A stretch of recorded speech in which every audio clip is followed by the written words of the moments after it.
السلام عليكم ورحمة الله وبركاته. إن الحمد لله نحمده ونستعينه ونستغفره ونعوذ بالله من شرور أنفسنا ومن سيئات أعمالنا من يهده الله فلا مضل له ومن يضلل فلا هادي له وأشهد أن لا إله إلا الله وحده لا شريك له وأشهد أن محمدا عبده ورسوله صلى الله تعالى عليه وعلى آله وصحبه وسلم تسليما كثيرا. أما بعد، فقد قال المؤلف رحمه الله تعالى: باب الترغيب في مكارم الأخلاق. وعن ابن مسعود رضي الله عنه قال: قال رسول الله صلى الله عليه وسلم: عليكم بالصدق فإن الصدق يهدي إلى البر وإن البر يهدي إلى الجنة وما يزال الرجل يصدق ويتحرى الصدق حتى يكتب عند الله صديقا وإياكم الكذب فإن الكذب يهدي إلى الفجور وإن الفجور يهدي إلى النار وما يزال الرجل يكذب ويتحرى الكذب حتى يكتب عند الله كذابا. متفق عليه. মহান আল্লাহর সমস্ত প্রশংসা যে আল্লাহ রাব্বুল আলামিন আমাদের সৃষ্টি করেছেন এবং আমাদের ভালো চরিত্র গঠনের নির্দেশ প্রদান করেছেন, মন্দ চরিত্রগুলি থেকে আমাদেরকে সতর্ক সাবধান করেছেন, বারণ করেছেন। মানুষের চরিত্রের বড় মূল্য রয়েছে। চরিত্রের দুটো দিক, একটা হচ্ছে ভালো আর একটা হচ্ছে মন্দ। মন্দ চরিত্র থেকে মুক্ত হইতে হবে আর ভালো চরিত্রে চরিত্রবান হইতে হবে। আল্লাহ আমাদের সকলকে যেন তৌফিক দান করেন। আজ আমাদের সাপ্তাহিক আলোচনা বুলুগুল মারাম হাদিসের কিতাব থেকে ইমাম হাফেজ ইবনে হাজার রহমতুল্লাহ আলাইহির নতুন আজকে অধ্যায় শুরু হবে। তা হচ্ছে উত্তম চরিত্র সম্পর্কে উৎসাহিতকরণ। জি, বাবু তারগীব ফি মাকারিমিল আখলাক। আজকে তারিখ হচ্ছে 29শে জমাদাস সানি 1443 হিজরি মোতাবেক 1 ফেব্রুয়ারি 2022। ইমাম হাফিজ বিন হাজার রহমতুল্লাহ বলছেন, বাবু তারগীব ফি মাকারিমিল আখলাক। এই অধ্যায় হচ্ছে উত্তম চরিত্র সম্পর্কে উৎসাহিতকরণ। তারগীব মানে উৎসাহিত করা, উদ্বুদ্ধ করা। কিসের ক্ষেত্রে? মাকারিমুল আখলাক মানে আল আখলাকুল করিমা, উত্তম চরিত্রের জন্য। যে নিজে উত্তম চরিত্রে চরিত্রবান হও এবং নিজের পরিবার পরিজনকে উত্তম চরিত্রের শিক্ষা দাও, জাতিকে আশেপাশের লোকদের উত্তম চরিত্রের দাওয়াত দাও। উত্তম চরিত্র সর্বস্তরে যাতে সবাই গ্রহণ করে এবং চরিত্রবান হয়, এটা ইসলাম চায়। এর মাধ্যমে নিজেও সুখে থাকবে এবং অন্যকেও সুখে রাখতে পারবে। যাদের চরিত্র ভালো সে নিজেও সুখে থাকে আর আশেপাশের লোকদেরকেও সুখে রাখে, শান্তিতে রাখে। পক্ষান্তরের বিপরীত যারা খারাপ চরিত্রের, নিজেও অশান্তিতে থাকে আর অন্যদেরকেও অশান্তিতে রাখে, শুধু অপরের ক্ষতি করে না বা অপরকে অশান্তিতে রাখে না, খারাপ মানুষ, খারাপ চরিত্রের মানুষ নিজেও অশান্তিতে থাকে আল্লাহর পক্ষ থেকে। তারপরে যাকে মানুষ ভালোবাসে না তার জন্য বদদুয়া করে, অভিশাপ দিয়ে থাকে অথবা খারাপ চাই। স্বাভাবিক, আপনি কারো খারাপ চাইবেন, খারাপ আচরণ করবেন, আপনার ভালো চাইবে, এটা কেউ না। আল্লাহ যেন আমাদেরকে তৌফিক দান করেন ভালো চরিত্র গঠনের, মন্দ চরিত্রগুলি থেকে বেঁচে থাকার তৌফিক দান করেন। এর আগে যে বিষয়টি নিয়ে আলোচনা হয়েছে তা হচ্ছে মন্দ চরিত্রগুলি থেকে সতর্কীকরণ।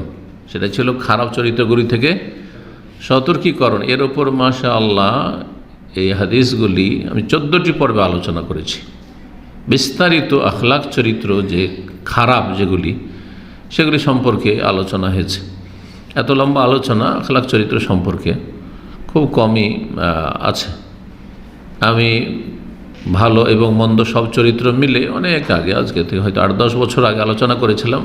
2 অথবা 3টি আলোচনা আছে, 2 অথবা 3টি পর্বে আলোচনা আছে, বিষয়ভিত্তিক আলোচনা যে সাপ্তাহিক হয়তো তাতে। কিন্তু হাদিসগুলির আলোকে মন্দ চরিত্রের ওপর 14টি আলোচনা শেষ হয়েছে। আর ভালো চরিত্রগুলির জন্য উৎসাহিতকরণ এই অধ্যায়ে ইনশাআল্লাহ তাআলা প্রতিদিন আমরা 4টা করে হাদিস চেষ্টা করব ব্যাখ্যা করার। আর ইনশাআল্লাহ 5টি পর্বে শেষ হবে, 5টি পর্বে ইনশাআল্লাহ শেষ হবে। আগে লেখক খারাপ চরিত্রগুলির আলোচনা করেছেন, মানে ওই হাদিসগুলি নিয়ে এসছেন যেগুলিতে খারাপ চরিত্র নিয়ে আলোচনা করা হয়েছে, সতর্ক সাবধান করা হয়েছে, এবং সেই অধ্যায়টা কায়েম করেছেন মন্দ চরিত্র থেকে সতর্কীকরণ সাবধান করা। তারপরে অধ্যায় নিয়ে এসছেন কিসের? ভালো চরিত্রে চরিত্রবান হওয়া। জি, এই যে তরতিব বা এই যে সিরিয়াল লেখকের, এটাও বড় প্রজ্ঞাপূর্ণ, হেকমতপূর্ণ। কারণ মানুষ চরিত্রবান হওয়ার জন্য আগে মন্দ চরিত্র থেকে মুক্তি লাভ করতে হয়। মানুষ চরিত্রবান হওয়ার জন্য আগে খারাপ চরিত্রগুলি থেকে নিজেকে পরিষ্কার পরিচ্ছন্ন করতে হয়, মুক্ত করতে হয়। তারপরে ভালো চরিত্রের মাধ্যমে সুসজ্জিত হইতে হয়, সাজতে হয়। এটা ঠিক ওই রকমই যেমন একজন মানুষ ময়লা শরীরে নিয়ে আছে, কাপড় ময়লা হয়ে আছে, শরীরে গায়ে হাতে কাজ করে এসছে, মাথা থেকে পা পর্যন্ত ধুলোবালি লেগে আছে, ময়লা আবর্জনা লেগে আছে। তো এর পরিষ্কার পরিচ্ছন্ন হওয়ার দুটো দিক আছে। একটা দিক হচ্ছে যে শরীরে কাপড়ে যতগুলি ময়লা আবর্জনা আছে সেগুলিকে পরিষ্কার পরিচ্ছন্ন করা, গোসলের প্রয়োজন হলে গোসল করা, উজু করা যথেষ্ট হলে উজু করা, কাপড় বদলানো প্রয়োজন হলে কাপড়গুলি বদলে দেওয়া, ঠিক না? সাফাই, পরিষ্কার পরিচ্ছন্নতা, জি, সাফ সুতরা হওয়া, এটা একটা দিক। আর একটা দিক হচ্ছে সুসজ্জিত হওয়া, ভালো, হ্যাঁ, পরিষ্কার কাপড় চোপড় পরা, তারপরে শরীরে যে তেল লাগাবে তেল, আর তারপরে আতর সুগন্ধি লাগাবে আতর সুগন্ধি, ইত্যাদি ইত্যাদি, ঠিক কিনা? ক্রিম লাগাবে ক্রিম, যে যা লাগাবে, এটা হচ্ছে সাজা। আগে কোনটা? আগে ময়লা আবর্জনা শরীর থেকে নামিয়ে ফেলা, পরিষ্কার করা। ময়লা আবর্জনা থাকা অবস্থায় কেউ যদি আতর লাগায়, কেউ যদি তেল মাখে, হ্যাঁ, কেউ যদি ভালো পরিষ্কার পরিচ্ছন্ন কাপড় পরে নেয়, তো ওকে মানুষে শুধু বোকা মূর্খই বলবে না, পাগল বলবে, যে মস্তিষ্ক বিকৃত, পাগল, হয়তো এর জ্ঞান বুদ্ধি নেই। তো এই জন্য একজন মানুষ চরিত্রবান হওয়ার জন্য আগে খারাপ দোষগুলি থেকে মুক্ত হইতে হবে, তারপরে ভালো চরিত্রে সুসজ্জিত হইতে হবে। এজন্য ভালো চরিত্রের আলোচনা পরে নিয়ে এসছেন। কেউ প্রশ্ন করতে পারে যে আগে কেন ভালো চরিত্রের আলোচনা নিয়ে আসলো? ভালোগুলি আগে আলোচনা করতো, তারপরে মন্দগুলি আলোচনা করতেন লেখক। তো এই হেকমতের জন্য করেননি, এটাই যুক্তিযুক্ত, যে আগে খারাপ থেকে সতর্ক করা হবে আর তারপরে ভালোটা শেখানো হবে, যেটাকে আরবিতে তরবিয়তের ভাষায়, ইসলামী প্রশিক্ষণের ভাষায় বলা হয় তাখাল্লি ও তাহাল্লি। আগে দোষমুক্ত হওয়া, তারপরে তাহাল্লি মানে সাজা, সুসজ্জিত হওয়া। আগে দোষ ত্রুটি মুক্ত হইতে হবে, তারপরে সুসজ্জিত হইতে হবে। একটা লোক চুরি করে, একটা লোক বেঈমানি করে, একটা লোক ধোঁকাবাজি করে, একটা লোক চুগলখড়ি করে, একটা লোক গীবত করে, একটা লোক মিথ্যা কথা বলে, মেলা তো ঝগড়া করে, মানুষের সাথে দুর্ব্যবহার করে। এখন ওকে এই সব খারাপ চরিত্র থেকে আগে মুক্ত হইতে বলবেন না বলবেন যে তুমি এই ভালো চরিত্রগুলি, মানুষের সাথে নম্র হও, পজিটিভ বলবেন না, আগে এগুলো নেগেটিভ খারাপগুলি দূর করো। তোমার তোমার মধ্যে অনেক ময়লা আছে, এই ময়লা দূর করো। আগে বলবেন যে পরোপকারী হও, মানুষের উপকার করো, মানুষের হিতাকাঙ্ক্ষী হও, মানুষের পাশে দাঁড়াও, সমবেদনা জ্ঞাপন করো, হ্যাঁ, তাই না? এগুলো বলবেন না, আগে বলতে হবে তোমার মধ্যে মেলা দোষ আছে, দোষগুলি দূর করো। আগে কথা বলবেন না যে তোমার কাছে আল্লাহ টাকা পয়সা দিয়েছে, মানুষকে ধার দাও, না, এটা পজিটিভ। ওইটার আগে তুমি মানুষের ধার পাওনা নিয়ে থাকলে ওইটা পরিশোধ করো, বেঈমানি করিও না।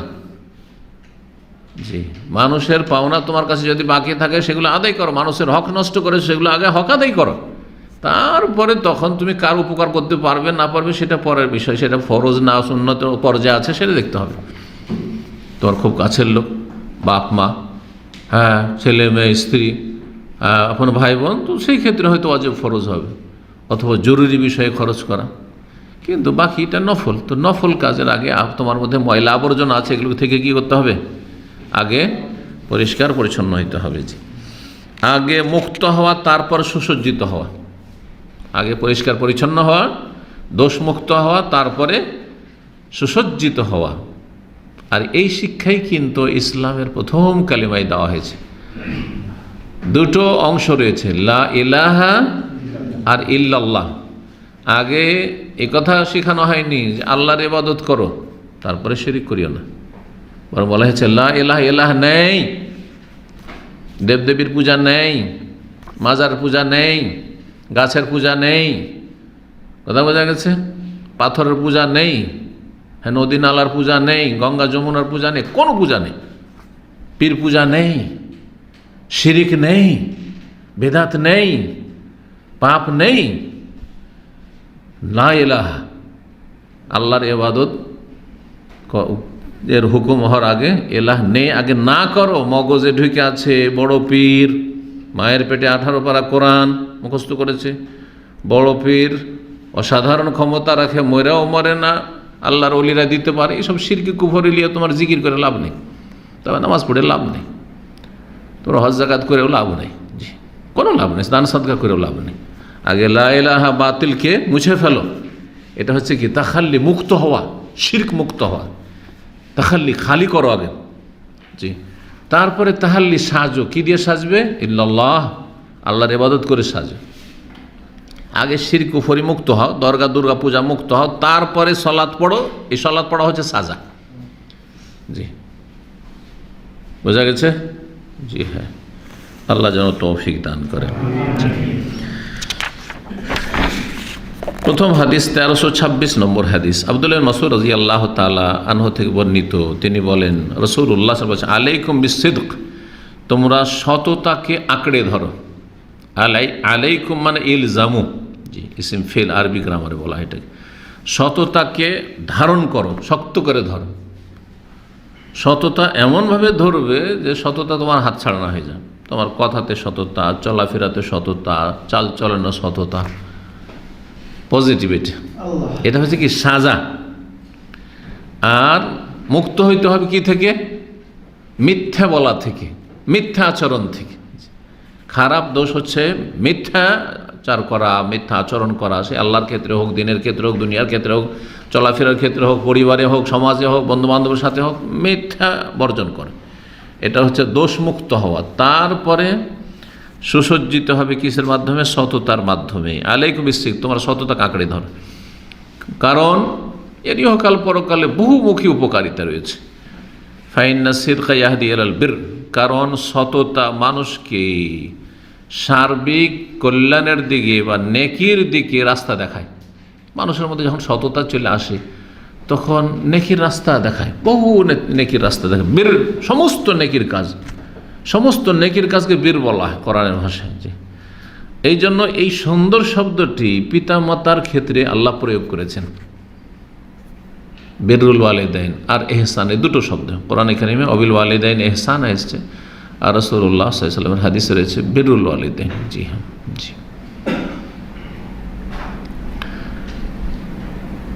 সততা মানুষকে কিসের রাস্তা দেখায়?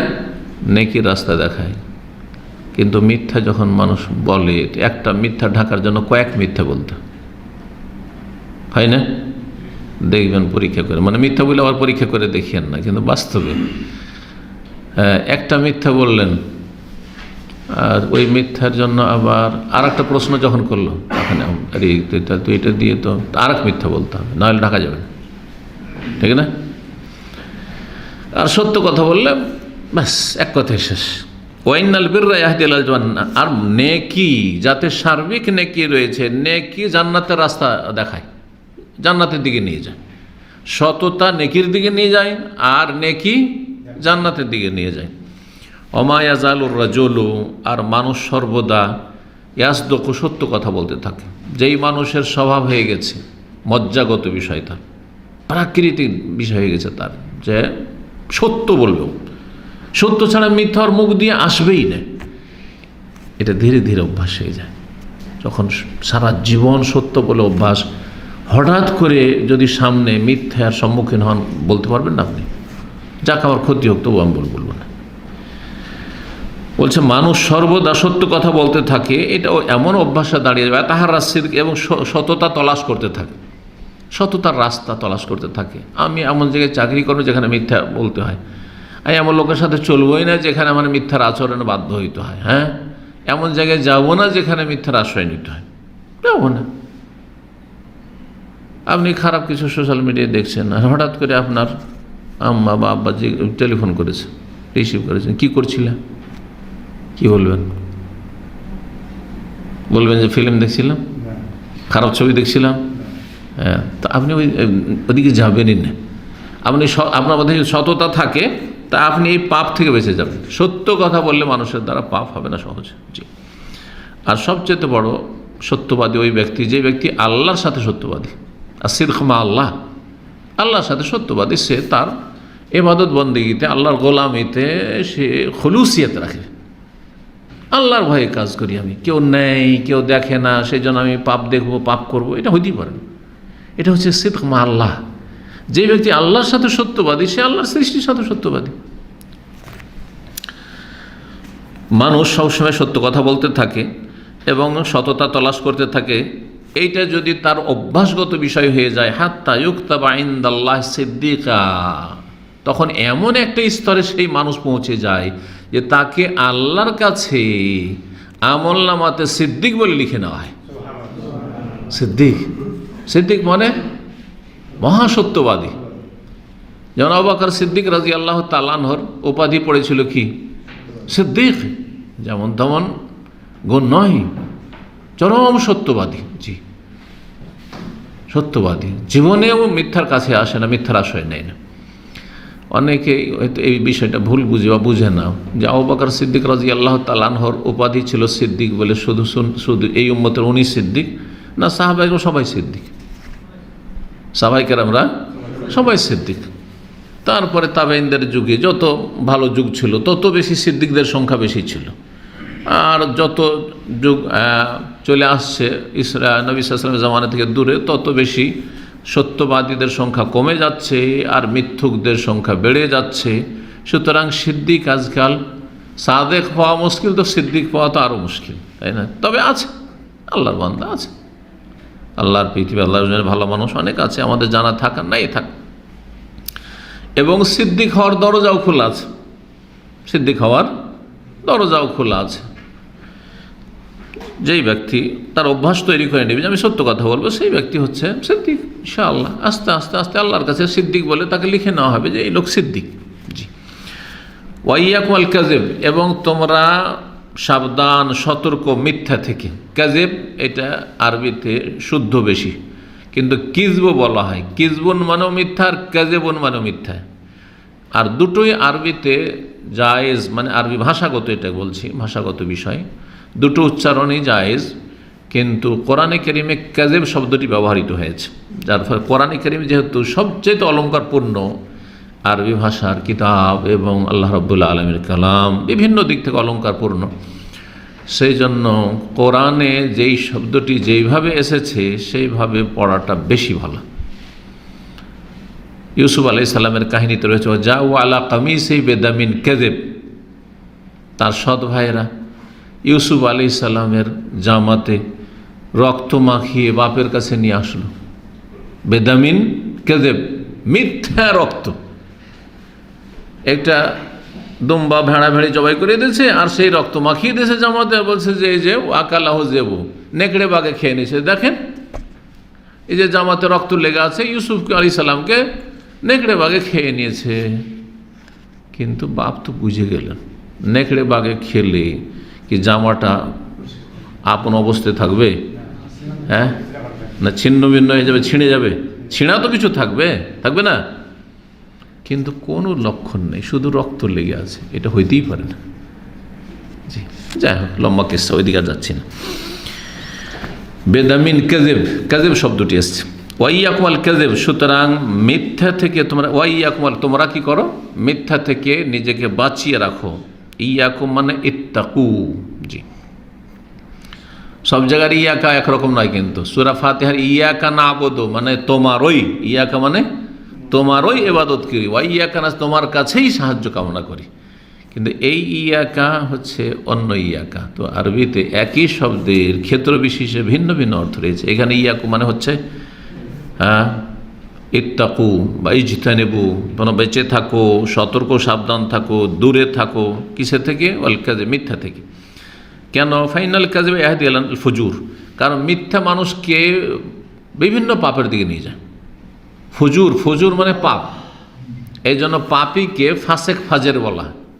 আমরা বাংলা ভাষা ব্যবহার করি না, লোকটা ফাসেক ফাজের লোক। ফাজের মানে পাপিষ্ট। উলাইকা হুমুল কাফারাতুল ফাজারা, ফাজেরের বহু বচন ফাজারা, আল্লাহ বলছে ওরাই হচ্ছে কাফের, ফাজের, পাপিষ্ট। জি, মিথ্যা মানুষকে কোন দিকে নিয়ে যায়? পাপাচারের দিকে নিয়ে যায়।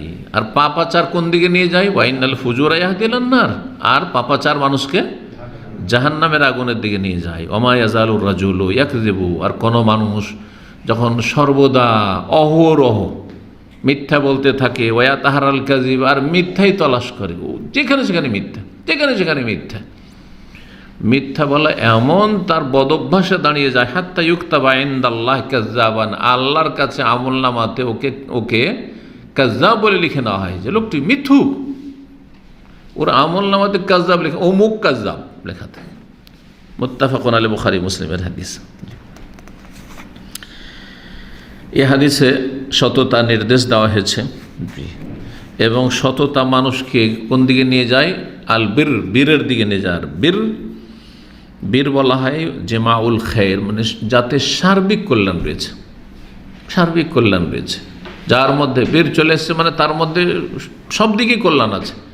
তার আকিদা তো কল্যাণ আছে, ভালো আকিদার, তার ইবাদত বন্দেগী তো কল্যাণ আছে, তার আখলাক আমল চরিত্রে লেনদেন, তার চলাফেরা সব কিছু, পারিবারিক জীবনও কল্যাণ, তার সামাজিক জীবনে কল্যাণ, তার অর্থনীতিতে কল্যাণ, তার ব্যক্তি জীবনে তার কল্যাণ, জেমাউল বীর। আর বীর হচ্ছে জান্নাতের রাস্তা, সিরাতে মুস্তাকিম, সরল পথ। আল্লাহ কোরআনে বলছে ইন্নাল আবরারা লাফি, বীর এর বহু বচন হচ্ছে আবরার, বা বারের বহু বচন। বীর থেকে বার, বীর হচ্ছে নেকি, আর বার যার মধ্যে নেকি রয়েছে। তো ইন্নাল আবরারা লাফি, নিশ্চয় যারা সৎ নেক ভালো মানুষ তারা নিয়ামতপূর্ণ জান্নাতে থাকবে, লাফি নাই। ওয়া ইন্নাল ফুজ্জারা লাফি জাহিম, আম্মা বারাত আল্লাহ বলছেন, এবং যারা পাপিষ্ট তারা জাহান্নামে থাকবে।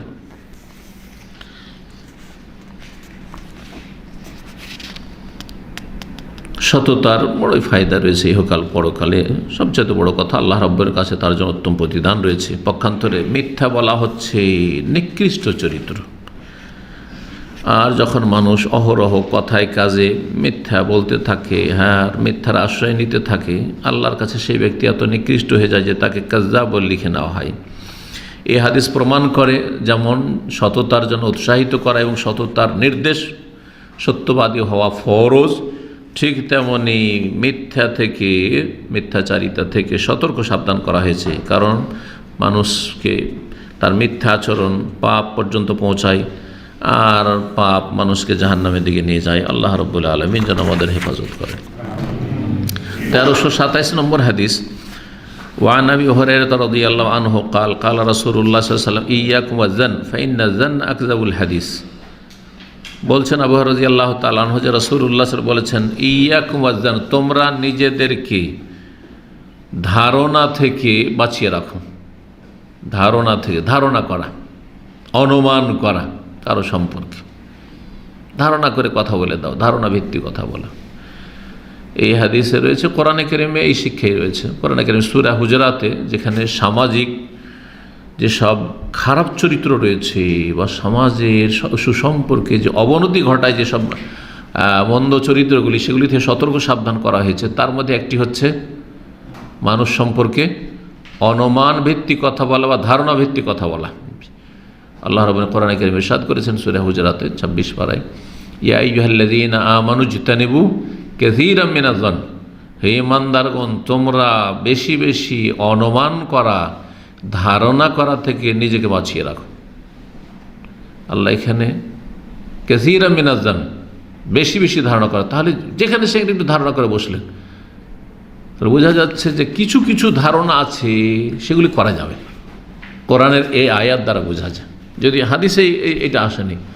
কিন্তু কোরআনে কারীমে আল্লাহ এত ব্যাপকতা রেখেছেন যে এই একটি আয়াত ইজতানিবু কাসীরাম মিনাজ যান, আল্লাহ কাসীর না বলে বলতেন ইজতানিবু যান বা ইজতানিবু মিনাজ যান, ধারণা করা থেকে বেঁচে থাকো। কিন্তু আমরা তো কখনো কখনো ধারণা করি, আবার সেটা নিন্দনীয় নয়, প্রশংসনীয়। ভালো মানুষ সম্পর্কে যদি খারাপ ধারণা করেন গুনাহ হবে না? হবে না? আপনি জানছেন যে ভালো মানুষ, কেউ একটু কিছু বললো যে না ও সমস্যা আছে, ও নারীদের সাথে চেটিং করে, ফট করে বিশ্বাস করে নিলেন, এইটা হারাম, এটা হারাম। বোঝা গেছে? যার সম্পর্কে নেগেটিভ পজিটিভ কিছুই জানেন না, তার মধ্যে খারাপ দোষ আছে, তার চরিত্র খারাপ, বিগত তার কোনো রেকর্ড নেই, তার মানে আসল হচ্ছে সেই ব্যক্তি ভালো মুসলিম, সহিহ আকীদার আমাদের ভাই, মুসলিম ভাই, 5 ওয়াক্ত নামাজ পড়ে লোকটি, আর তার সম্পর্কে নেগেটিভ কিছু এখন পর্যন্ত জানেন না, কোনো খারাপ জায়গায় সন্দেহের জায়গায় দেখেনও নি, কখনো দেখা যায়নি তাকে। আর তার সম্পর্কে একটা সংবাদ আসলো, হুট করে বিশ্বাস করে নেবেন বা ধারণা করে নেবেন না। এই ক্ষেত্রে ওই সূরাতে আল্লাহ শিখিয়েছেন, ইয়া আইয়ুহাল্লাযীনা আমানু ইন জাআকুম ফাসিকুন বিনাবাইন, কোনো অজ্ঞাত পরিচয় ব্যক্তি ওইরকম ইমানদার লোক নয়, আছে সাধারণ লোক, একটা লোক এসে কোনো একটা সংবাদ দিল, আপনার বন্ধু মহলে কেউ আছে যাকে আপনি এই মানে রোগগুলি কিন্তু আমাদের সমাজে আছে, একজনকে আপনি আপনার কলিগ হিসাবে, বন্ধু হিসাবে অথবা দিনী ভাই হিসাবে 10 বছর থেকে চেনেন, 10 বছরের রেকর্ডে তার সম্পর্কে নেগেটিভ কিছু জানা নেই, আর 1 মিনিট বা 5 মিনিট আপনাকে কেউ তার বিরুদ্ধে গীবত করলো, খারাপ বলল, তাতে 10 বছরের রেকর্ড সবকে চূর্ণ বিচূর্ণ করে দিয়ে এটাই বিশ্বাস করলেন। এই বোকামিটা কিন্তু অনেকের মধ্যে আছে, এইটা হচ্ছে ত্রুটি।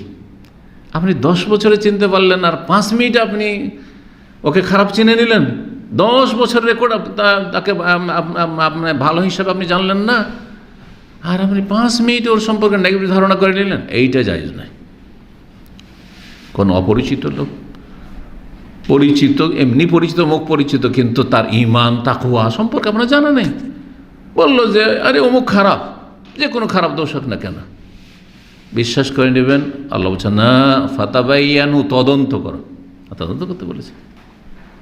কথাটা একটু ভালো করে দেখো, আপনার স্ত্রী জানছেন আপনার স্ত্রীর সাথে কতদিন চলছেন, আর কেউ কারো সাথে হতে পারে কোনো বিদ্বেষ আছে, ক্ষতি করতে চায়, আপনার জীবনে পারিবারিক জীবনে অশান্তি নিয়ে আসতে চায়, আপনার ভাবি হোক, আপনার পাশের প্রতিবেশী হোক, কোনো মহিলা, কোনো পুরুষ, অথবা আপনার মাই, অনেক সময় মায়ের সাথে কোনো দ্বন্দ্ব হয়েছে, এখন ওই ঈমান ওই তাকওয়া নেই যে আল্লাহর কাছে ফেসে যাবে মিথ্যা কথা বলে, কঠিন শাস্তি হবে, না এই বউকে তাড়াবো, তাহলে কী করে, ছেলেকে টেলিফোন কর, না তোমার স্ত্রী ভালো না, তোমার স্ত্রী দেখছি যে খুব খারাপ, গভীর রাতে সে দীর্ঘক্ষণ ধরে কল করে, আর বিশ্বাস করি না, সাথে সাথে টেলিফোন উঠিয়ে তালাক তালাক তালাক। আপনার মতন বেকুব কেউ আছে? 10 বছরে আপনার স্ত্রীকে চিনতে পারলেন না, ভালো না মন্দ, আর আপনি একটা কথা দিয়ে বিশ্বাস করে নিলেন কেন? তদন্ত করতে হবে না? অবশ্যই তদন্ত করতে হবে, এইগুলো নিষেধ, এইরকম ধারণা নিষেধ। কিন্তু যাকে খারাপ জায়গায় দেখছেন একটা বেগানা মহিলার সাথে ও রিক্সায় যাচ্ছে, বেগানা মহিলার সাথে সিনেমা হলে যায়, পার্কে ঘুরে বেড়াচ্ছে, হ্যাঁ লুকিয়ে লুকিয়ে দেখছেন কথা বলছে, পাড়ের জমি থেকে এই দিক থেকে একটা ছেলে, ওই দিক থেকে একটা মেয়ে বেরিয়ে আসছে, কী ব্যাপার? তাহলে অবশ্যই ধারণা করা যাবে। আর খারাপ চরিত্রের লোক জানা আছে, তার রেকর্ড খারাপ আগের, অবশ্যই ধারণা করা যাবে। এই বিষয়গুলি জানতে হবে যে কখন খারাপ ধারণা করা কারো সম্পর্কে জায়েজ আর কখন জায়েজ নয়, অত্যন্ত জরুরি বিষয়গুলি। দিনের যে কত জ্ঞানের প্রয়োজন রয়েছে, এই জ্ঞান না থাকার কারণে ঢালাওভাবে ভালো মানুষ সম্পর্কে আমরা হুট করে খারাপ ধারণা করে বসি, আবার খারাপ মানুষকে আমরা ফেরেশতা বানিয়ে দিই, কারণ তার সম্পর্কে আমার ধারণা ভালো আছে সেই জন্য, আবেগই তার সাথে একটা আমার আগে থেকে ভালো সম্পর্ক আছে সেই জন্য, না, মোটেই না। তো এখন ফিরে আসি হাদিসটাতে, ইয়াকুম ওয়াজ্জান, তোমরা নিজেকে বাঁচিয়ে রাখো কি থেকে? ধারণা করা থেকে। ধারণা করতে যেও না, তবে ধারণা করার জন্য যদি লক্ষণ থাকে, দলিল প্রমাণ পাচ্ছেন আপনি যে এর সম্পর্কে খারাপ ধারণা করা যাবে, দেখছি, জানতে পারছি এর রেকর্ড খারাপ, অবশ্যই ধারণা করেন, কোনো অসুবিধা নেই। এই জন্য আল্লাহ ইজতানিবু কাসীরাম মিনাজ যান, বেশি ধারণা থেকে বেঁচে থাকুক। বেশিরভাগ জায়গায় ধারণা করতে গিয়ে মানুষ ভুল করে, ধারণা করে বসে ভালো মানুষ সম্পর্কে বা সাধারণ আসলে কিছু খুঁজে পাওয়া যায় না, তখন এমনি ধারণা করে বিষয় আছে। ফাইন্না যান্না আকযাবুল হাদিস, কারণ ধারণা করা হচ্ছে চরম মিথ্যা কথা, কারণ অধিকাংশ ধারণাগুলি মিথ্যার উপর নির্ভরশীল। খতিয়ে দেখলে, তদন্ত করলে কিছুই খুঁজে পাওয়া যায় না, কিছুই খুঁজে পাওয়া যায় না। বুখারী মুসলিমের হাদিস। এই হাদিসে ধারণা করা থেকে সতর্ক, সাবধান করা হয়েছে। বলছেন যে ওয়াল মুহাজ্জার মিন হুয়া মা কানা বিল মুসলিম আল্লাযী যাহিরুল আদাল। আমি যে কথাগুলি বললাম ওই কথাতে ইঙ্গিত করছেন যে যেই ব্যক্তি সম্পর্কে বা যেই শ্রেণীর মানুষ সম্পর্কে ধারণা করতে নিষেধ করা হচ্ছে, ইয়াকুম জানুন, ধারণা করা থেকে সাবধান, এমন মুসলিম ব্যক্তি যার বাহ্যিক দেখছো যে বাহ্যিক সেই ব্যক্তি ভালো মানুষ, তার বাহ্যিক কোনো দোষ দেখছি না, তার বিগত কোনো খারাপ রেকর্ড নেই, বুঝা গেছে না? জি হ্যাঁ। কিন্তু আপনি চোখের সামনে দেখছেন, অথবা কয়েকজন ইমানদার লোক দেখে এসে বলছে যে ওকে দেখলাম একটা মেয়ের সাথে লুকিয়ে লুকিয়ে গল্প করছে, জি, বেশ কিছু প্রমাণ পাওয়া যাচ্ছে, তাহলে তখন আলাদা কথা।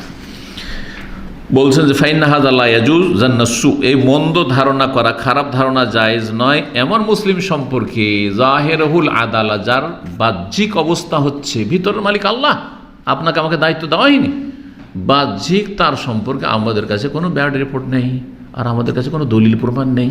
জি, ওয়াইন্নামা ইউহমালু আলা জাহিরিহি, বাহ্যিক অবস্থা নিয়ে আমরা আচরণ করব, বাহ্যিক যা দেখছি সেটা দিয়ে আচরণ করব।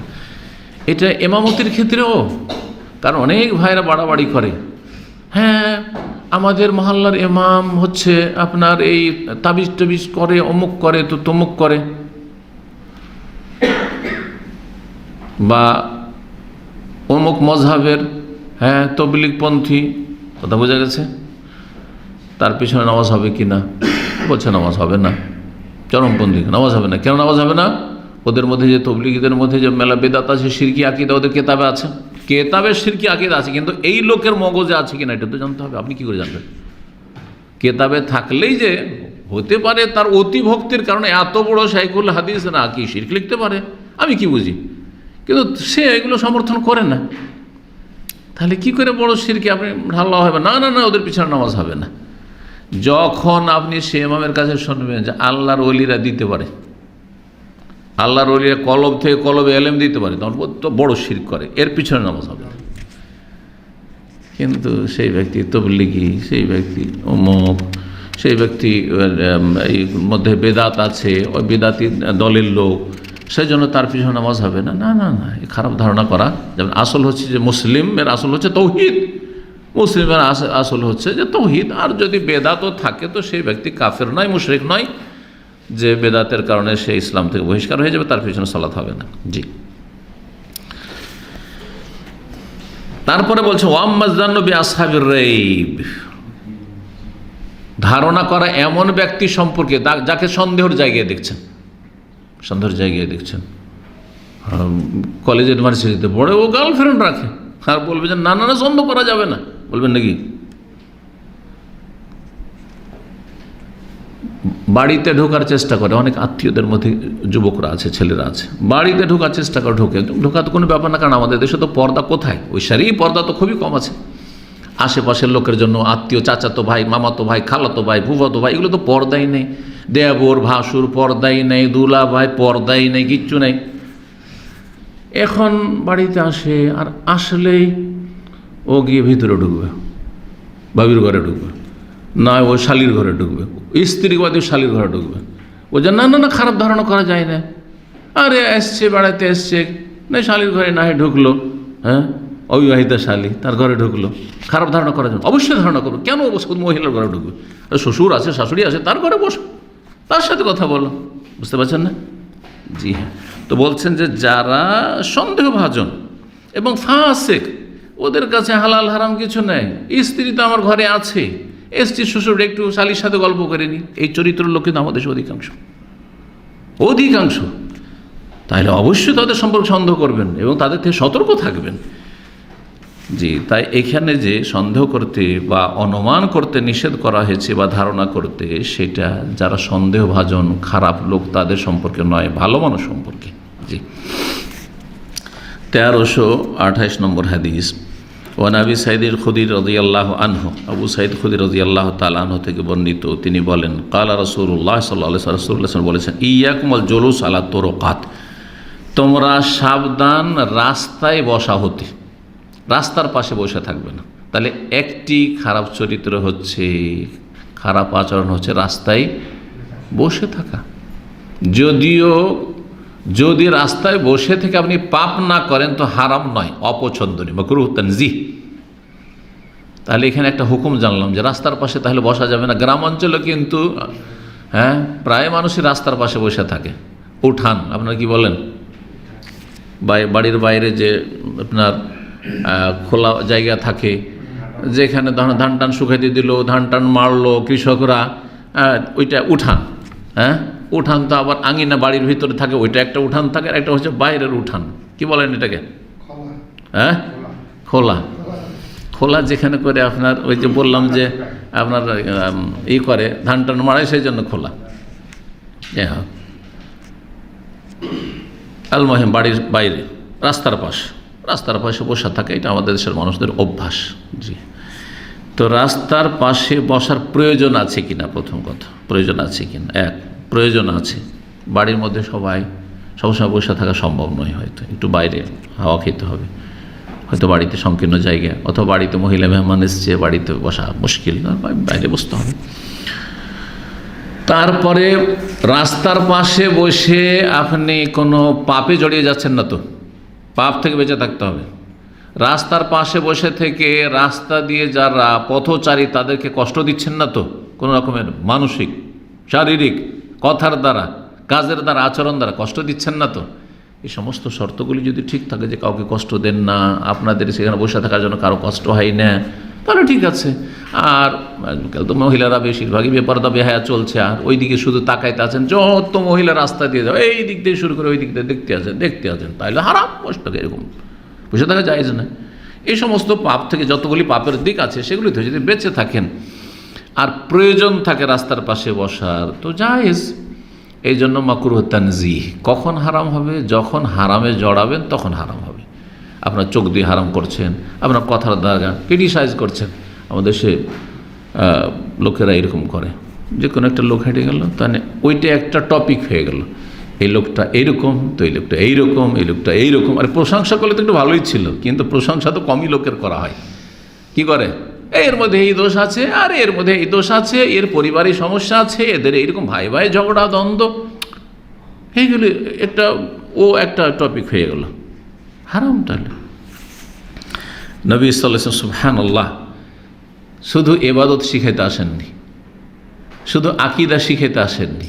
যেমন আকীদা শিখিয়েছেন, তাওহীদ শিখিয়েছেন, তেমন ইবাদত বন্দেগীও শিখিয়েছেন। আল্লাহর সাথে কেমন করে সম্পর্ক মজবুত হবে, গভীর হবে, আর মানুষের সাথে, বরং আল্লাহর সৃষ্টির সাথে, যত সৃষ্টি করে তাদের সাথে কি করে সদাচরণ হবে, তাদের সাথে কি করে মানুষের পারিবারিক, সামাজিক আর বিভিন্ন স্তরে যে সম্পর্কগুলি রয়েছে সেগুলি কী করে ভালো থাকবে, সব শিখিয়েছেন। রাস্তার পাশে বসে থাকলে অনেকে রাস্তা দিয়ে যারা চলে, মহিলারা চলছে, কষ্ট হচ্ছে, পর্দানাসীন মহিলা দল বেঁধে পুরুষরা যখন তখন সবসময় বসে থাকে, তো বাইরে বেরোতে পারবে? অনেক পরেশগার মহিলা আছে, বেরোইতে পারবে না, সবসময় লোকেরা বসে থাকে। আমার খারাপ লাগে এদের সামনে বেরোইতে। কিন্তু আপনার প্রয়োজন মিটিয়ে চলে যান, তখন দেখবে সব পর্দানাসীন দিনদার মহিলারা যে এখন কোনো লোকজন বসে নেই, চলো একটু পর্দা করে। অনেকে পর্দা করে মানুষের সামনে আসতে চায় না। জি হ্যাঁ, তাই বলছেন ইয়াকুম আল জুলুস আলা তুরুকাত, তোমরা সাবধান বা বেঁচে থাকবে, নিজেকে বাঁচিয়ে রাখবে রাস্তায় বসা থেকে। তুরুকাত তুরুকের বহু বচন, আর তুরুক তারিখের বহু বচন। তারিখ রাস্তা, একটি রাস্তা, তুরুক বহু রাস্তা, তুরুকাত। রাস্তায় বসে থাকা থেকে বেঁচে থাকবে। কালু ইয়া রাসূলুল্লাহ, সাহাবীরা বলে হে আল্লাহর রাসূল, মা লানা বুদ্দুন মিন মাজালিসানা, আমাদের তো বসা ছাড়া কোনো উপায় নেই। গরিব মানুষ সবাই, সাহাবায়ে কেরাম, মুহাজির, আনসার। আর তাদের বাড়িটা কেমন ছিল? আর এই গ্রাম অঞ্চলে তো মেলা মানুষের ভিটামাটি, যে একটা গরিবেরও ভিটামাটিতে একটু জায়গা থাকে, হ্যাঁ, বসার জন্য জায়গা আছে, উঠান আঙিনা ভিতরে আছে, তারপরে ঘর আছে, খড়ের ঘর হইলেও ঘর আছে, কিন্তু একটা কক্ষ যেখানে শুধু স্বামী স্ত্রী শোয়া যাবে, আর সামনে একটু ছোট্ট জায়গা। এটাই ছিল নবী করিম সাল্লাল্লাহু আলাইহি সাল্লামের বিবিগণের হুজরা। একটা হুজরা মানে কক্ষ, আর সামনে একটু জায়গা, যে জায়গাটাতে একটু ঘর থেকে বের হওয়া যাবে, আর কোনো কাপড় চোপড় একটু শুকাইতে দেওয়া যাবে, ঘেরা টাটি দিয়ে। সাহাবীরা বলেন, আর সবসময় ঘরের ভিতরে কেমন করে বসে থাকবো? অনেক সময় হয়তো আমার স্ত্রীর কাছে একটা মহিলা আসছে, একটি তো রুম, তো ওখানে মহিলা ঢুকলে আমার তো বাইরে বের হইতে হবে, তো বাইরে তো বসতে হবে। তাই বললেন যে মা লানা বুদ্দুন মিন মাজালিসানা, আমাদের রাস্তায় বসা ছাড়া তো কোনো উপায় নেই, বসতেই হবে। সবসময় কি করে ভিতরে থাকবো? থাকা সম্ভব হয় না। না তারপরে একে অপরের সাথে দেখা করব, কেউ দেখা করতে আসলো। আজকাল তো আলহামদুলিল্লাহ গ্রাম অঞ্চলে আল্লাহ রাব্বুল আলামিন মানুষকে এত নিয়ামত দিয়েছেন, যারা পর্দাও করে, বাড়ির বাইরে একটা বৈঠকখানা, আমরা বৈঠকখানা বলি, কি বলেন আপনারা? বৈঠকখানা রেখেছে, পর্দা করতে চায় বাইরের মানুষগুলো বাইরে দেখা সাক্ষাৎ করে ওখান থেকে বিদায় করে দিল।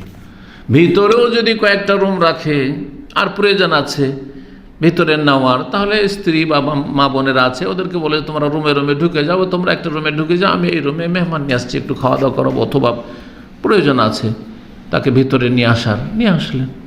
এইরকম পর্দার সাথে, পর্দা আপনার পরিবারের মেয়েরা করছে, ভিতরে চলে যাচ্ছে, আর আপনি যদি পুরুষকে নিয়ে আসেন কোনো অসুবিধা নেই। কিন্তু যখন আপনি থাকবেন তখন এই নয় যে একদিন ভিতরে ঢুকতে পেয়ে তো লাইন ঘাট বুঝে গেল, আর তারপরে আর কি ভাবি কেমন আছে না ঢুকে পড়লো, হারাম। এরকম সম্পর্ক। জি, বলছে না তাহাদ্দাসু ফিহা, আমাদেরকে রাস্তায় বসে কথা বলতে হয়। কেউ দেখা সাক্ষাৎ করতে আসলে একটু রাস্তায় বসে কথা বলে নিলাম, রাস্তার পাশে, ঘরের ভিতরে বসার জায়গা নেই, বৈঠকখানা নেই, কিছুই নেই, শুধু একটা রুম শোয়ার জন্য স্বামী স্ত্রী। এই জন্য নবী সাল্লাল্লাহু আলাইহি ওয়াসাল্লামের রুমে সহিহ বুখারীতে হাদিস পড়িয়েছি যে দিনে না রাত্রে ঘুমাতেন, আর দিনে ওই বিছানাটাকে মড়িয়ে রেখে দিতেন, এই ছিল, আবার বিছিয়ে দিতেন। রাত্রে যখন বিছানা বিছিয়ে দেওয়া হলো আর মা আয়েশা রাদিয়াল্লাহু তাআলা আনহা শুয়ে থাকতেন, তো নবী সাল্লাল্লাহু আলাইহি ওয়াসাল্লামের তাহাজ্জুদ পড়া, লম্বা তাহাজ্জুদ পড়তেন, আর মা আয়েশা রাদিয়াল্লাহু তাআলা আনহা পড়লেও কম পড়তেন, একটু সংক্ষেপে, তো ঘুমাতেন। তো ঘুমিয়ে থাকা অবস্থায় লম্বা তেলাওয়াত চলছে, তখন কি করতেন? পাটা লম্বা করে দিতেন, কারণ ঘুমের অবস্থায় পা লম্বা থাকতো। নবী সাল্লাল্লাহু আলাইহি ওয়াসাল্লাম যখন সিজদায় যেতেন তখন একটু ইশারা করতেন, চিমটিতে ইশারা করতেন যে এখন আমি সিজদা করব। তার মানে সিজদা করে যে একজন মানুষ শুয়ে আছে, তাতে আর সিজদা করার জায়গা নেই একজন লোকের। কত ছোট তাহলে কক্ষ ছিল, তাতেই ছিল বরকত। অন্তরে যদি কি থাকে, পরিতৃপ্তি যেটাকে বলা হয়, পরিতৃপ্তি মানে যা আছে পরিতুষ্টি, যা আছে আলহামদুলিল্লাহ, এতেই সুখে আছি আলহামদুলিল্লাহ। কিন্তু কোটি কোটি টাকাও যদি পান, আর যদি দেখেন যে আমি কোটি টাকার মালিক, কিন্তু ঢাকাতে এমন এমন লোক আছে যে তাদের 50 কোটির মালিক, তারপরে অশান্তির শেষ থাকবেন যে আমি কখন ওইরকম বড় লোক হব। এই জন্য যত পয়সাওয়ালা তত অশান্তিতে থাকে, কারণ খাই মেটানোর ওদের। কিন্তু যত দিনদার লোক আর অল্প পয়সা আছে, তাতে কিন্তু খুব শান্তিতে আছে, মানসিক শান্তি আছে আলহামদুলিল্লাহ। আর মানসিক শান্তির কারণে রোগমুক্ত আছে, সুস্থ চলাফেরা করছে আলহামদুলিল্লাহ। জি, আল্লাহ আমাদের ভালো রাখেন। বলছেন যে আমাদের উপায় নেই আর রাসূলুল্লাহ না তাহাদ্দাসু ফিহা, রাস্তায় আমাদেরকে বসে কথা বলতে হয়, তো একটু অনুমতি দেন। সাহাবীরা যে নবী সাল্লাল্লাহু আলাইহি ওয়াসাল্লামের কাছে আপিল করলেন, আপিল করা বুঝেন, নবী সাল্লাল্লাহু বললেন যে তোমরা বসিও না।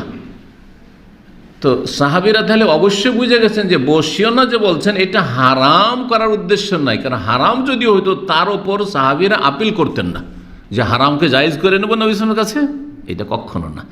তাহলে তারা নবী সাল্লাল্লাহু আলাইহি ওয়াসাল্লামের বলার ভঙ্গিমাতে বুঝে গেছেন যে এই রাস্তায় বসে থাকলে গুনার আশঙ্কা বেশি রয়েছে, আর নেকির কাজ কমই হবে, আর হয়তো প্রয়োজন নাই ফালতু তোমার বাড়ির বাইরে বসে থাকার দরকারটা কি রাস্তার পাশে, তুমি বাড়িতে ঘরে বসো, স্ত্রীর সাথে বসো, ছেলে মেয়ের সাথে, বাড়ির ভিতরে বসো, বুঝতে পারছেন?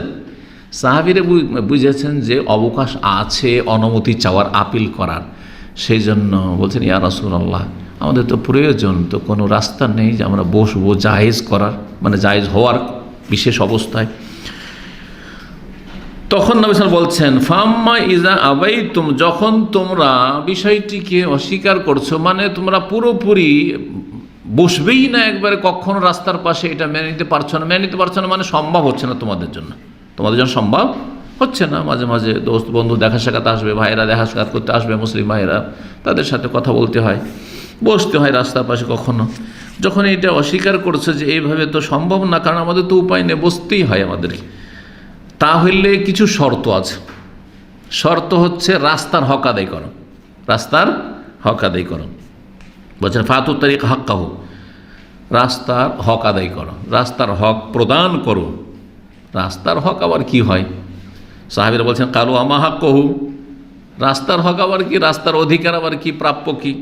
কালা, 1 নম্বর গদ্দুল বাসার, রাস্তার পাশে বসে দেখবে তো দৃষ্টি নামিয়ে রাখো, কারণ রাস্তা দিয়ে মহিলারা যাতায়াত করবে, তো ওইদিকে তাকাইতে থাকিও না, হ্যাঁ, বেঁচে থাকো। ওয়াকাফুল আজা, কাউকে কষ্ট দেওয়া থেকে বিরত থাকো, কাউকে কষ্ট দিও না, কথার দ্বারাও না, হ্যাঁ, আর চালচলন দ্বারাও না, কোনো আচরণ দ্বারা না, এমনভাবে তার দিকে চোখ টিপি দিচ্ছেন। অনেক সময় এরকম করে উপহাস করা হয় না, না করবেন না। তার বিষয়বস্তু বানিয়ে নিলেন আর গীবত করে দিলেন, না, হারাম। তাকাইতে থাকছেন, কার মেয়ে গেল রে, হ্যাঁ, কার স্ত্রী গেল রে, কার মা খালা কে গেল, কোন মহিলা গেল, এটা আপনার চিনার দরকারটা কি? চিন্তা, ফিতনায় পড়তে যাবেন আপনি। ওয়ারাদ্দুস সালাম, এবং সালামের জবাব দিবে। তাহলে রাস্তার পাশে বসে থাকলে সালাম দিবে মানুষ, পথচারীরা, তো সালামের জবাব দিতে হবে। সালামের জবাব দেওয়া ওয়াজিব, গুনাহ হবে না হলে, সালাম দেওয়া সুন্নাত, কিন্তু সালামের জবাব দেওয়া ওয়াজিব। ওয়াল আমরু বিল মারুফ, ভালো কাজের উপদেশ। রাস্তায় যখন বসে থাকবে দেখবে যে মেলা হয়তো উল্টোপাল্টা কাজ হচ্ছে, বা একটা ভালো কাজ হওয়া উচিত, ভালো কাজ হচ্ছে না, কাউকে ভালো কাজের হুকুম করবে। অন্যায় আনিল মুনকার, অন্যায় কাজে বাধা দিতে হবে। রাস্তায় অন্যায় হচ্ছে, দুজনে তর্ক করছে, মারামারি করছে, তাহলে মারামারি ছাড়াইতে হবে, হ্যাঁ, মারতে দিতে হবে না, জুলুম করতে দিতে হবে না, এগুলো করতে হবে। আর বাড়ির ভিতরে বসে থাকলে তুমি বেঁচে গেলে সব থেকে। তাহলে এই ধরনের যেসব প্রয়োজন রয়েছে কল্যাণমূলক কাজে রাস্তার পাশে বসে থাকলে সেগুলো অবশ্যই করতে হবে। এগুলোতে শুধু সীমিত নয়, এরকম আরও কোনো প্রয়োজন পড়তে পারে। জি, মুত্তাফাকুন আলাইহি, বুখারী মুসলিমের হাদিস। জি,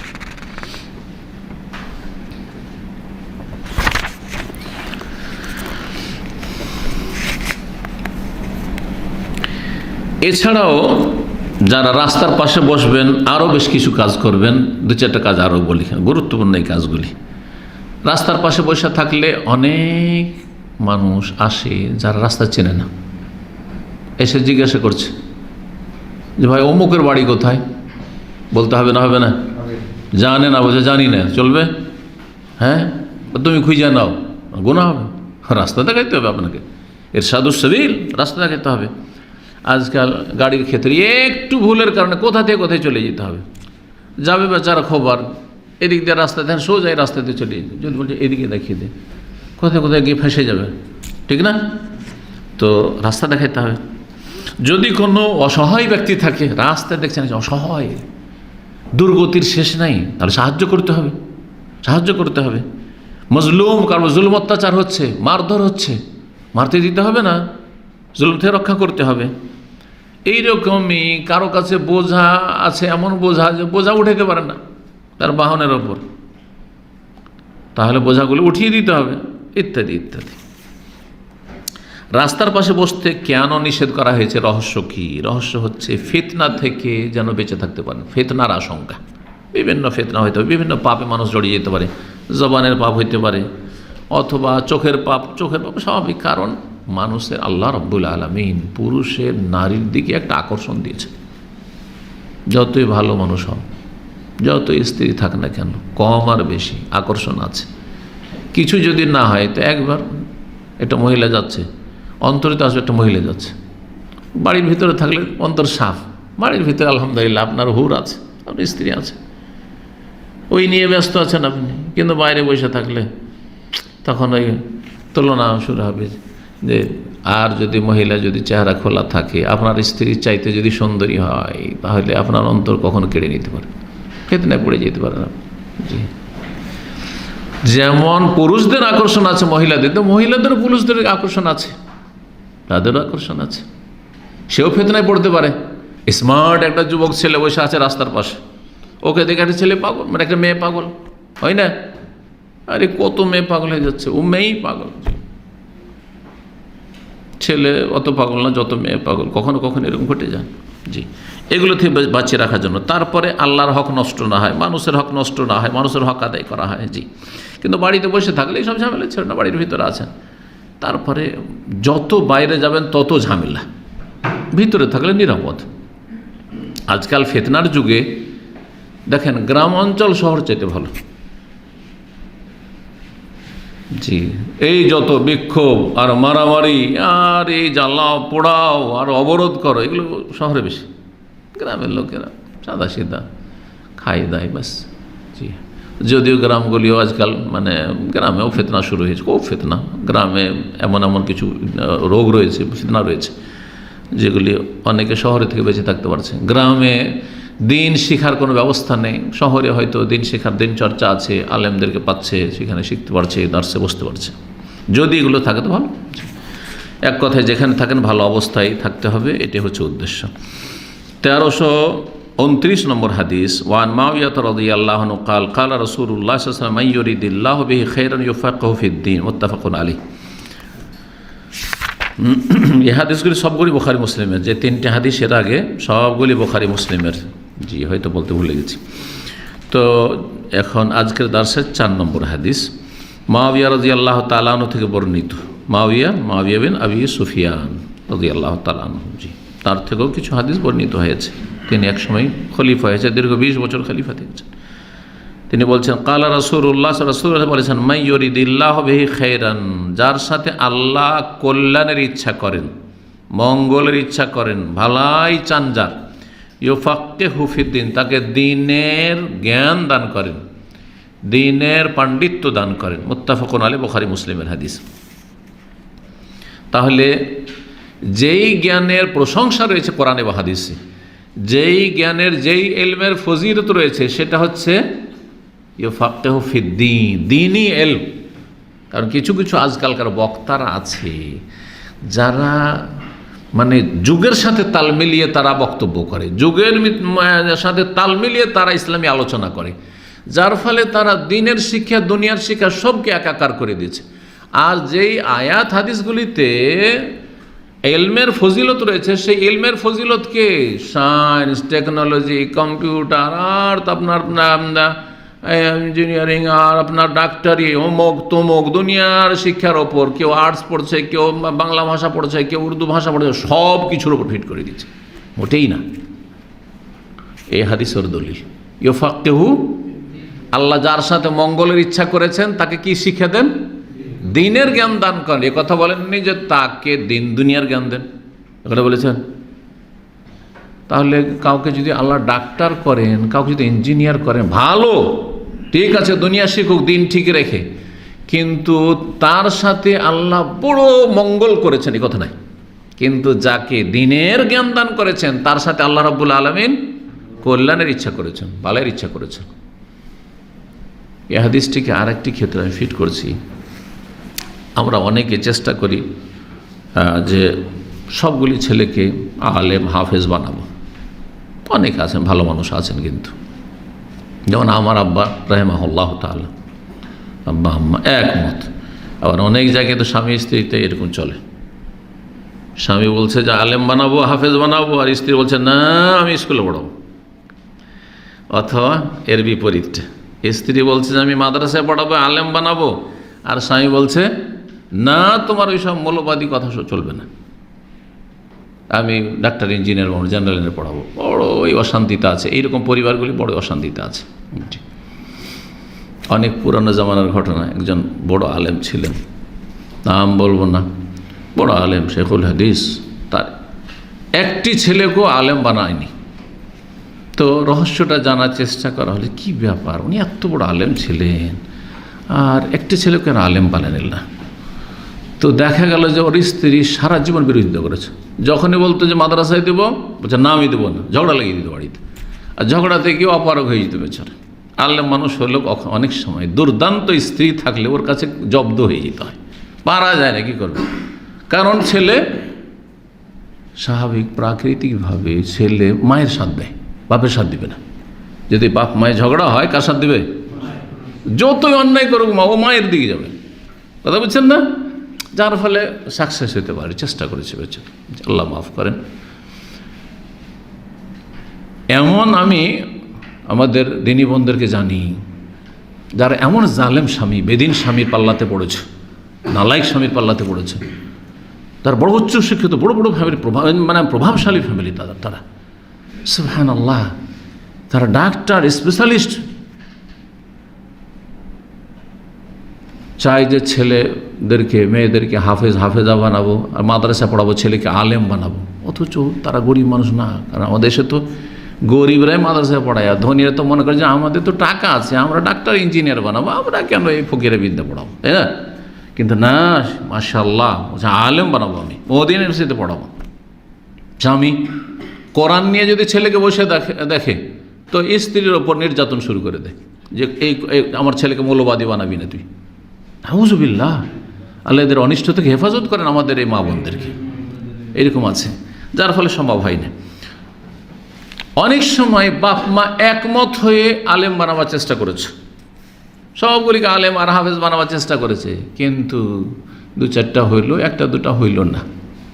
অত চেষ্টা করে হইল না, মাদ্রাসা রেখেছে পালিয়ে আসতো, মাদ্রাসা রেখেছে পালিয়ে আসতো।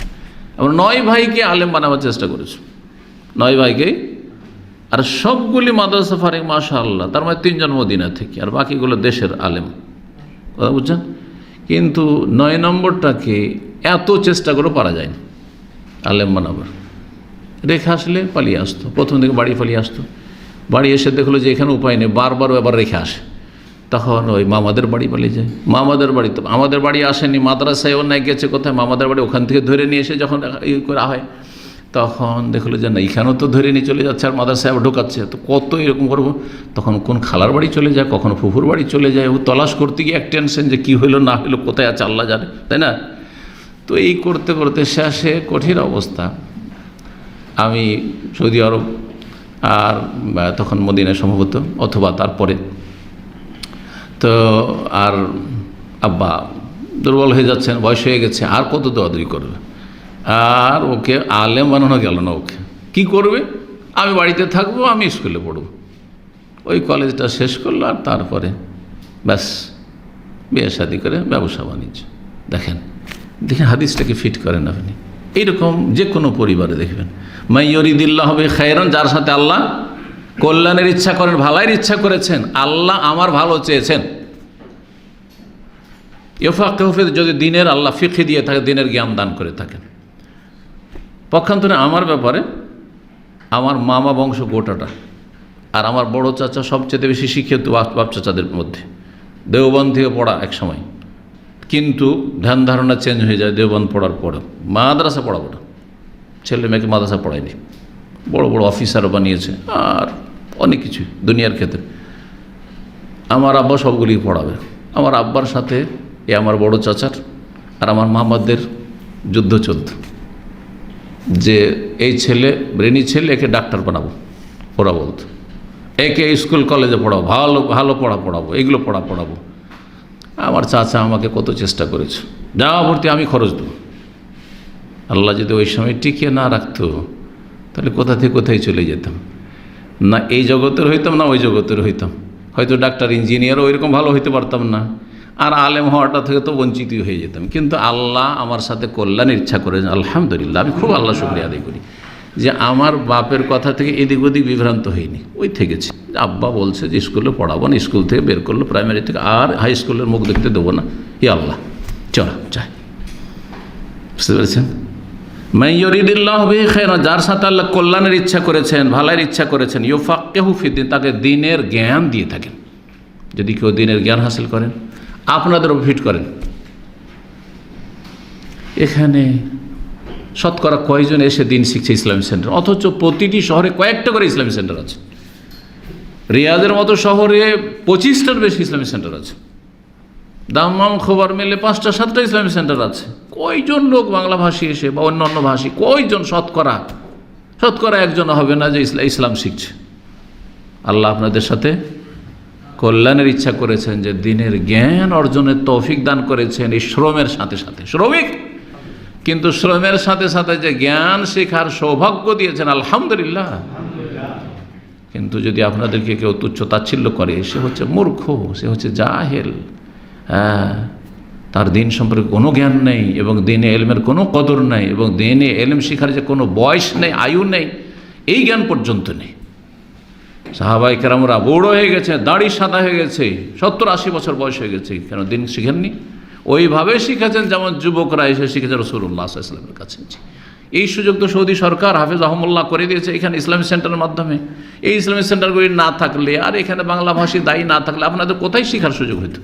আরবি না বুঝতেন না কিছু শিখতেন, এখান থেকে কিছু রিয়াল নিয়ে চলে যেতেন।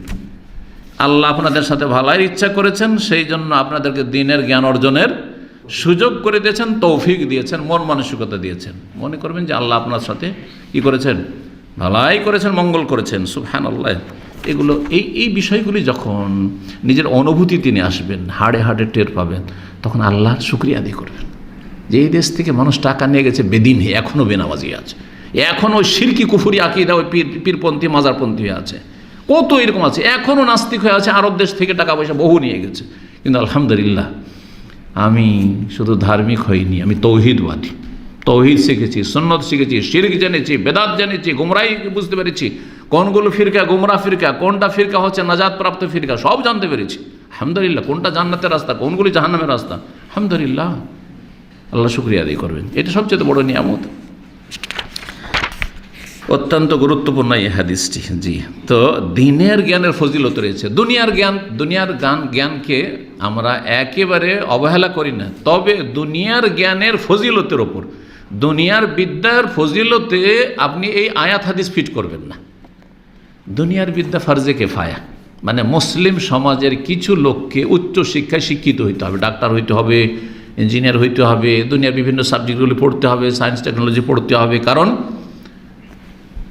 দুনিয়া শিখে জাতিকে টিকিয়ে রাখতে হবে, দেশকে টিকিয়ে রাখতে হবে, জাতির উন্নতি সাধন করতে হবে, দুনিয়ার ক্ষেত্রে এগিয়ে যাওয়ার চেষ্টা করতে হবে। সেই জন্য কিন্তু যেই সব ফজিলতগুলি রয়েছে দুনিয়া আখেরাতে উচ্চ স্থান যে আল্লাহ দেবেন, সেটা হচ্ছে এলমে দিনের বা এলমে শরীআ এলমের। জি, শরীআ এলমের উপকারিতা হচ্ছে কি মুতাআদ্দি, অর্থাৎ আমার মধ্যে সীমিত নয়, অন্যরা উপকৃত হইতে পারে।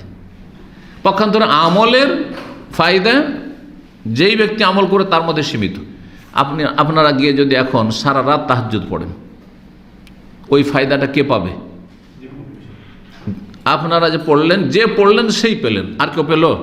আপনার স্ত্রী পর্যন্ত পেল না। কিন্তু আপনি যদি আপনার স্ত্রীকে এই দিনের আলোচনাটা পাঠিয়ে দিয়ে তাকে কিছু দিনের জ্ঞান দিতে পারেন, তো ফায়দা হলো না? সেই ফায়দা আপনার মধ্যে সীমিত থাকলো না। আমার মধ্যে আমি যে আলোচনা করলাম আমার মধ্যে সীমিত থাকলো না, আমার থেকে আপনার কাছে গেল, আপনার থেকে ফরওয়ার্ড হয়ে গেল আপনার স্ত্রীর কাছে, আপনার পরিবারের কাছে, আপনার আত্মীয় স্বজনের কাছে। তো এলেমটা হচ্ছে কি, মানে যেটা বলে সুদূর প্রসারী উপকারিতা, বহু লোক উপকৃত হতে পারে এলেম দ্বারা। কিন্তু আমল দ্বারা বহু লোক উপকৃত হয় না। আমল দিয়ে যে ব্যক্তি আমল করবে সে উপকৃত হবে। দিনের এলেম এমন একটা গুরুত্বপূর্ণ সাদাকা যেটা মানুষের মৃত্যুর পরে কাজে আসবে। মানুষ যখন মারা যায়, সহিহ মুসলিমের হাদিস, তখন সমস্ত আমল বন্ধ, দরজা বন্ধ হয়ে যায়, ইল্লা মিন সালাসা, 3টি। কি তার মধ্যে? সাদাকাতুন জারিয়া একটি, তারপরে আও ইলমিন ইউনতাফা বিহি, এমন এলেম ছেড়ে গেছে যে এলেম দিয়ে মানুষ লাভবান হচ্ছে, উপকৃত হচ্ছে। আর নেক সন্তান যদি নেক করে যেতে পারা যায়। দিনের যে জ্ঞান অর্জন করতে হবে তার বিভিন্ন পন্থা এবং উপায় রয়েছে। খেয়াল খুশি শিখলে হবে না, তাহলে সঠিক দিনের জ্ঞান অর্জন হবে। প্রথম হচ্ছে দিনের জ্ঞান হাসিলের মাধ্যম আল্লাহ ভীরুতা, তাকওয়া, আল্লাহকে ভয় করতে হবে। আমল যদি সংশোধন না হয়, তাই এলেম শিখে লাভ কি? আল্লাহকে ভয় করতে হবে। ওয়াত্তাকুল্লাহ ওয়া ইউআল্লিমুকুমুল্লাহ, আল্লাহ বলেছেন কোরআনে কারীমে, তোমরা আল্লাহকে ভয় করো, আল্লাহ তোমাদেরকে দিনের জ্ঞান দেবেন, এলেম দেবেন। দ্বিতীয়, দিন শিখার ক্ষেত্রে এখলাস থাকতে হবে, যে আমি আল্লাহ সন্তুষ্টির জন্য শিখছি, আমি নিজের অজ্ঞতা দূর করব, সুন্দরভাবে আল্লাহর ইবাদতবন্দি করব, এই জন্য। দুনিয়ার গরজ না হয়, খ্যাতি লাভ করব, আমি সিনিয়র হব, আর আমি খ্যাতি মানুষ আমাকে চিনবে ইত্যাদি না, নেতৃত্ব দেব না, আল্লাহ সন্তুষ্ট হবে, পরকালের মুক্তি হবে। 3 নম্বর হচ্ছে যে এলম হাসিল করার ক্ষেত্রে সঠিক পন্থা অবলম্বন করতে হবে। এলম হাসিলের ক্ষেত্রে প্রথম ছোট ছোট ইসলামিক পুস্তক থেকে শুরু করতে হবে, প্রথমখানে বড় কিতাব নিয়ে বসে গেলে হবে না। যেমন কোন স্টুডেন্ট প্রথমখানে মাধ্যমিকের সাবজেক্ট নিয়ে বসে না, উচ্চ মাধ্যমিক নিয়ে বসে না, কলেজ ইউনিভার্সিটির সাবজেক্ট নিয়ে বসে না, ক্লাস 1, 2, 3, 4 এই করে। ঠিক ওই রকমই দিন শিখার ক্ষেত্রে হইতে হবে, ছোট ছোট কিতাবগুলি আগে পড়তে হবে। অনেকে মনে করে যে আমি একটু ধার্মিক হয়েছি, তো প্রথমখানে একদম প্রথম চোটে বোখারি দিয়েই শুরু প্রথম। আর প্রথম MA ক্লাস দিয়ে শুরু করবেন নাকি, না ডক্টরেট দিয়ে শুরু করবেন, না ডক্টরেটের লাস্টে থাকবে? জি, এগুলো ভুল। আসলে এতে হবে কি, কিছুই হাসিল করতে পারবেন না। মেহনত অনেক করলেন, পরিশ্রম করলেন, কিন্তু কিছু ধরে রাখতে পারলেন না, এলো পাথাড়ি হয়ে গেল, গোলমাইলা জিনিস হয়ে গেল, মানে গোছানো হলো না। এই বিষয়গুলি অনেকে খেয়াল রাখেন, আল্লাহ যেন তৌফিক দান করেন। এখানে আজকের আলোচনা শেষ করছি। ও সাল্লাল্লাহু আলাইহি ওয়া সাল্লাম নবিয়ানা মুহাম্মদ ওয়া আলা আলিহি ওয়া সাহবিহি আজমাইন।